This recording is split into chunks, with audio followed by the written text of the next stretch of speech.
Momentum. De eso hablaremos en el podcast de Nuevos Comienzos. Génesis 26, 27, 33, en la Nueva Traducción Viviente, dice: ¿Por qué han venido aquí?, preguntó Isaac. Es evidente que ustedes me odian, ya que me echaron de su tierra. Podemos ver claramente que el Señor está contigo, respondieron ellos. Por eso queremos hacer un trato contigo bajo juramento. Jura que no nos harás daño, ya que nosotros nunca te hemos causado problemas a ti. Siempre te hemos tratado bien y te despedimos en paz. Y mira ahora cómo el Señor te ha bendecido. Entonces Isaac preparó un banquete para celebrar el tratado y comieron y bebieron juntos. Temprano a la mañana siguiente, cada uno hizo el solemne juramento de no interferir con el otro. Luego Isaac los envió de regreso a su tierra y ellos se fueron en paz. Ese mismo día los siervos de Isaac llegaron y le contaron acerca de un nuevo pozo que habían cavado. Hemos encontrado, que significa juramento. Hasta el día de hoy, la ciudad que surgió ahí se llama Berseba, que significa pozo de juramento. No tendría mucho sentido explicar lo que significa la palabra momento en español, pero sí resulta curioso destacar que en inglés existe una palabra muy parecida, momentum, que viene de la misma raíz latina, que tiene un significado diferente. En física se define el efecto que la masa y la velocidad tienen en un cuerpo en movimiento, pero en lenguaje más coloquial se emplea para expresar el impulso o la notoriedad que una idea o persona tiene en un momento determinado. Dejando claro el concepto de momentum y siguiendo con la historia que vimos en la dosis anterior, no sé si Isaac tuvo a bien entender el momentum que estaba pasando, pero sus enemigos sí. Se dieron cuenta que era el momento en el que Isaac estaba siendo bendecido por el Señor. ¿Te recuerdas de lo que leímos el día miércoles? Isaac dice: Dios abrió espacio para bendecirnos. Él lo había visto, pero sus enemigos también. En ese momento encontró la notoriedad que no tenía. Todo lo contrario, antes solo encontraba pleito, contienda, conflicto. Encontraba que cada cosa que él hacía se la iban a discutir y se la querían quitar. Hasta que llegó el momentum en el que el Señor le dio ese impulso que él necesitaba. Pero tuvo la paciencia, no dejó de trabajar. Eso es lo que debemos de aprender de este momento en la historia bíblica. Él no dejó de trabajar. Si te das cuenta, mientras que estaba hablando con los enemigos que llegaron a hacer este juramento, llegaron también sus trabajadores y le dijeron: abrimos otro pozo. Ellos no dejaron de trabajar, siguieron trabajando. Isaac pudo dormirse en sus laureles y decir: bueno, como es mi momento, yo ya no voy a hacer absolutamente nada. Como es mi momento, yo me voy a quedar de brazos cruzados porque el Señor me va a bendecir. Todo lo contrario, yo creo que en ese momento le puso turbo al asunto y él comenzó a hacer las cosas en función de que sabía que era su momento. Sabía que había esperado tanto ese momento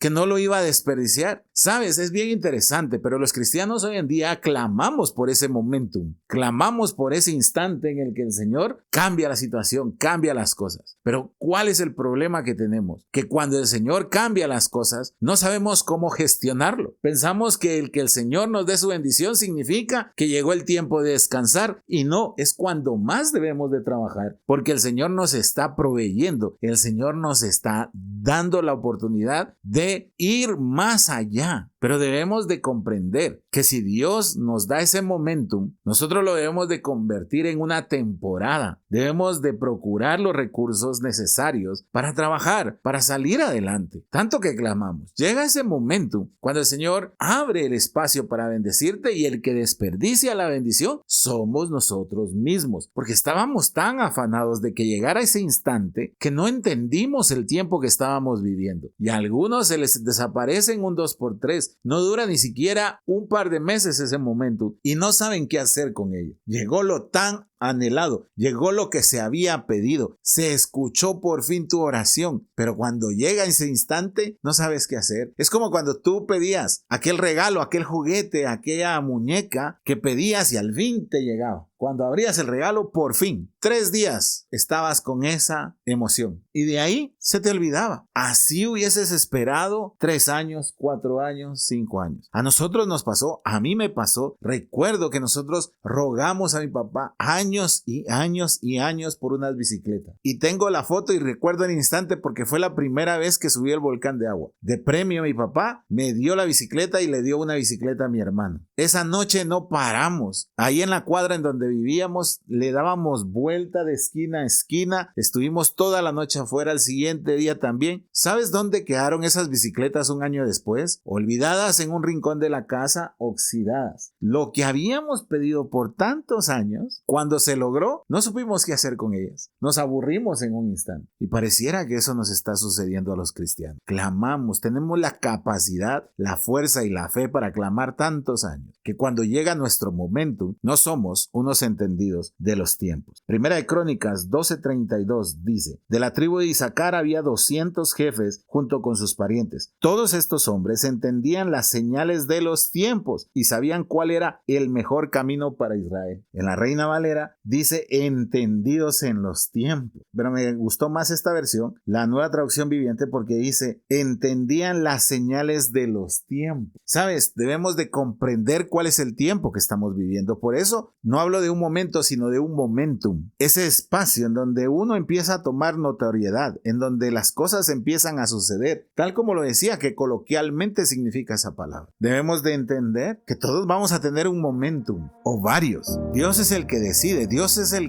que hace que eso suceda. Obviamente a través de nuestras oraciones, de depositar nuestra fe, de trabajar por ello. Pero no quiere decir que ese momentum sea el de descansar, sea el de no hacer nada, sea el de decirle a todo el mundo, el Señor está conmigo, las bendiciones se notan. Todo lo contrario, deberíamos de clamar aún más, deberíamos de orar aún más, deberíamos de comprometernos aún más con el Señor, para que ese momentum, como te digo, se vuelva toda una temporada en la que tú vas a recibir todo eso por lo que has estado clamando. Pero eso significa que tienes que estar dispuesto a trabajar y a ser un entendido de las señales de los tiempos. Nuestra petición y nuestro ruego al Señor es que cuando llegue el momentum, tú puedas identificarlo y ser un entendido de ese tiempo. Padre, en el nombre de Jesús te damos gracias. Te pedimos, Señor, que cuando el momentum llegue, nosotros podamos entender las señales de ese tiempo y trabajar, tal como lo hizo Isaac, no detenerse a pesar de todo lo vivido, sino todo lo contrario. Saber que tenemos ese espacio de bendición y seguir trabajando una y otra vez con el esfuerzo y la excelencia que lo venimos haciendo, porque qué mejor que contar con tu bendición. Gracias, Señor, en el nombre de Jesús. Amén y amén.